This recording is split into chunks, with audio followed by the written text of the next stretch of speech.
অভিনয় তারকারা একটু অস্বাভাবিকভাবে চলাফেরা করে, এই বিষয়টা যদি বলতেন যে মানে একটু অভিনয় করলেই নিজেকে আলাদাভাবে শুরু করে কেন? না, আপনি তো ঠিক স্বাভাবিক, এখন যে এরকম পর্দাতেও তাই। এটা আসলে গ্রুমিংটা একটা মানুষের অনেক জরুরি, এবং তার চেয়েও জরুরি যে আমি কিভাবে বড় হলাম, কোথায় থেকে বড় হলাম, এটা অনেক জরুরি একটা বিষয়। আমার ছোটোবেলা থেকেই আমরা খুবই সিম্পল জীবনযাপন করতাম। বাবা ছিল শিক্ষক মানুষ, সততা শিখেছে, পড়াশোনা করবা, বাইরের বই পড়বা, ছোটোবেলা থেকেই আমাদের গ্রুমিংটা এরকম ছিল ছোটোবেলা থেকে। বাবা স্বল্পভাষী ছিলেন, মিথ্যা কথা জানতেন না, নামাজি মানুষ ছিলেন, ধার্মিক পায়াস ম্যান যাকে বলে একরকম। তো আমরা এইভাবেই একদম ছোটোবেলা থেকে ঢাকা শহরেই বড় হয়েছে, গ্রামে যেতাম মাঝে মাঝে। যে কারণে হচ্ছে কি আমরা 4 ভাই বোনই এরকমই, মানে খুবই স্বাভাবিক আচরণ, সবার সাথে বন্ধুত্ব, মানুষের প্রতি ভালোবাসা, ফিলিংস কাজ করে। মানে এটা আমি কিন্তু মানে নিজেকে জাহির করছি না, জাহির করার জন্য বলতেছি না, মানে আমি এরকম, এটা আমি ইচ্ছা করেও হয়নি, এটা আমার মানে জন্মগতভাবে হয়নি। জন্মের পরে থেকে আমাকে যেভাবে বোঝানো হয়েছে সেভাবে আমি জীবনযাপন করছি, এই কারণেই হয়তো আমি এরকম।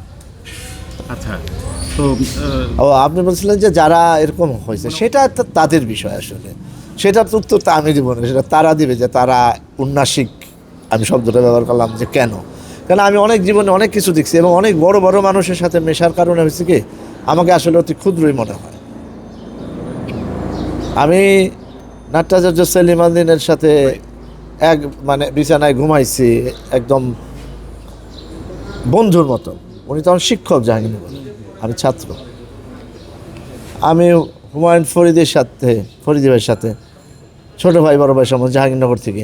আমি হুমায়ুন ভাই ওনার সাথেও একদম মানে আমি যদিও মানে একটা ব্যারিয়ার রাখতাম, উনি রাখতে চাইতেন না, কিন্তু আমি ওটা একটু মেনটেন করতাম। কিন্তু মানে এমন কোনো কিছু নাই যে আমার সাথে আলোচনা উনি করতেন না হুমায়ুন ভাই। এই দুই হুমায়ুন মানে হুমায়ুন ফরিদি আর হুমায়ুন আহমেদ, এই দুইজন মানে আপনার জীবনে যদি বলেন যে প্রভাব, মানে দুইজন দুই পাশে বসে আছে আপনার, তাহলে আপনি কি করেন? মানে দুইজনকে একসাথে পেয়েছেন তো, হ্যাঁ, মানে এক বসাতে। হ্যাঁ, তো ওই সময়গুলা আপনার কিভাবে কাটতো বা কি হতো আসলে? তখন আমি চুপচাপ থাকতাম, শুনতাম দুজনের কথা।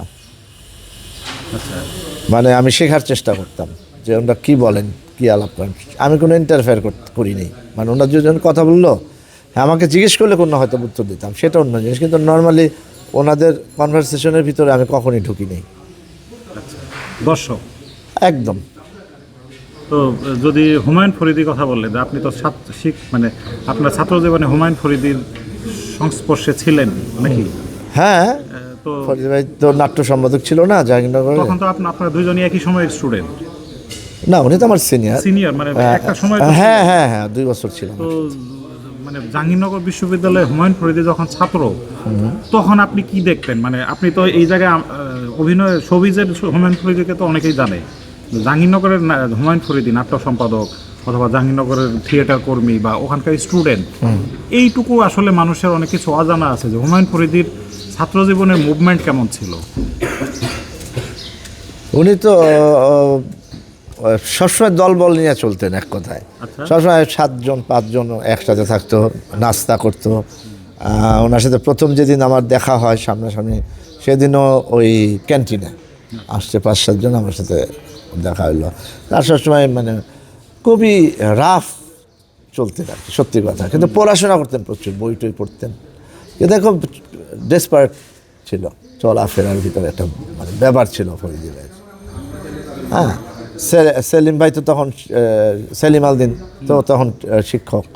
সেলিম ভাইয়ের সাথে একদম বন্ধুত্বপূর্ণ সম্পর্ক ছিল, ওনাদের বয়সও কাছাকাছি ছিল। তো এক কথায় মানে যেটা মন চাইতো তাই করতো।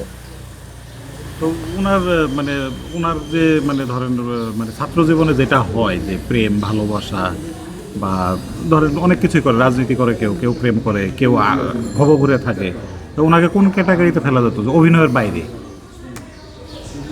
অভিনয় ছাড়া আর উনি কি করতেন? উনি অভিনয় ছাড়া উনি আড্ডা মারতেন, বন্ধু বান্ধবদের সাথে গল্প করতেন।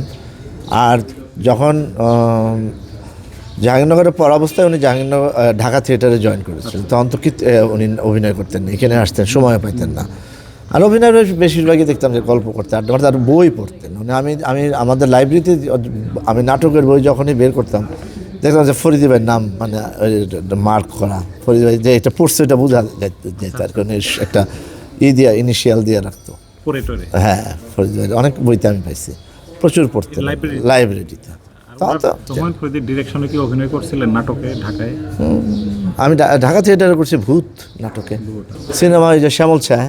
ওই তো বের হবে আবার, এবার বের হবে, এবার যদি মেলা হয়। আমি লেখা দিয়ে দিছি, বাট এখন হবে কিনা বুঝতেছি না। কাল বই হবে এটা? এটা হলো 2, 3, 4 নম্বর। অভিনয় সেই স্টুডেন্ট লাইফ থেকে করেন, মানে theatre, television, cinema, visual media, মঞ্চ সব। তো যাত্রায় কখনো অভিনয় করছিলেন?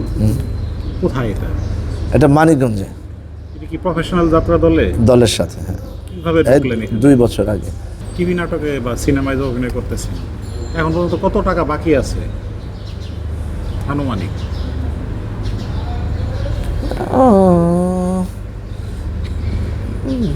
20,000 টোটাল অভিনয় লাইফে 20-25 হাজার। এই টাকা কি মানে আর মানে একেবারে এই 25,000 সারা জীবনে এই 25,000 টাকা আর পাবো না। অভিনয় যে করেন সেটা কি মানে বাণিজ্যিক হিসাব যদি করেন, সেই লাইনে কি আপনার সময়গুলোর দাম পাওয়া যায়? কোথাও পাওয়া যায়, কোথাও পাওয়া যায় না। একদম পাওয়া যায় না তা না, পাওয়া যায়। আবার অনেক সময় মনে হয় যেটা পাওয়া যায় না। এটা একদম, কারণ এটা ফিক্সড না যে আমি বাণিজ্যিকভাবে পাচ্ছি, কখনো পাচ্ছি কখনো পাচ্ছি না। এখন কি থামতে মন চায় মানে অভিনয় থেকে বা মিডিয়া থেকে? না, থামতে মন চায় না। আমি এখন একটু কম করি নিজেই, মানে কম করতে মন চায়। আগে যেমন 30 দিনে 32 দিন করতাম, এখন ওইটা না। এখন এই ধারণাটা কি কারণে আসলো? এই ধারণাটা আমার আসছে আমার বয়সের কারণে, যে এখন আমি একটু কম কাজ করব, শারীরিক কারণে, যে একটু সুস্থ থাকি। কারণ শুটিং তো আপনি জানেনই যে প্রচুর কষ্টের কাজ। সকালে উঠো, এই যে আজকে শুটিং আছে, সেই ভোরবেলা অ্যালার্ম দিয়ে রাখতে হচ্ছে, ঘুমে থেকে উঠলাম, উঠে তারপরে এই শুরু করলাম, আসলাম, শুটিং করলাম, আবার গেলাম এক জায়গায়, আবার আসলাম। এইগুলি আর এখন এত ভালো লাগে না।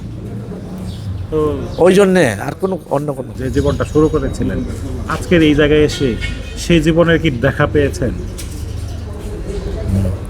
দেখা পেয়েছেন? আচ্ছা আচ্ছা, একদম। তো জীবন নিয়ে আপনার তাহলে কোনো অতৃপ্তি নাই? না, একদমই নয়। কারণ আমি যেটা করেছি আমি জানি যে এটা আমার যেটা হচ্ছে, আমি হলো যে আমার ভালোবাসা দরকার। আমি কয়েকদিন আগে একটা ফেসবুকে দিয়েছিলাম যে আমি যখন নির্দেশনা দিয়েছি ঢাকা থিয়েটারে, কয়েকদিন আগে আমার 2টা শো হইলো, রংমহাল নাটকের নির্দেশনা দিলাম আমি কিন্তু এর আগে ঢাকা থিয়েটারে নির্দেশনা দিইনি, আমি জাহাঙ্গীরনগরে দিয়েছি, জাহাঙ্গীরনগরে। তা আমি ওখানে লিখছি যে প্রোফাইলে আমি একটা লেখা দিয়েছি যে আমি আমজনতার অভিনেতা, আমি আমজনতার পরিচালক, নির্দেশক, আমি সবার জন্য। এবং সেই ভালোবাসাটা আমি জানি অনেকে ধরেন অনেক বড় বড় পুরস্কার অনেক কিছু পেয়েছে, কিন্তু আমি ভালোবাসাটা অনেক বেশি মনে হয় আমার কাছে। কেন আমি জানি না, মিথ্যা হতে পারে, কিন্তু আমার নিজের উপলব্ধি যে আমাকে সবাই ভালোবাসে, কেন জানি সবাই ভালোবাসে আমাকে, এটা আমার কাছে মনে হয়। এটা আমার মিথ্যা হতে পারে, কিন্তু এটা আমার কাছে মনে হয়। এটা আমার খুব মানে এইটার কারণে আমার কাছে মনে হয় যে না, আমি একদম সাকসেসফুল, আমার মানে অস্কার পাওয়ার দরকার নেই। আমার এইটাই, এই সাধারণ মানুষ বা অসাধারণ মানুষ সবাই আমাকে ভালো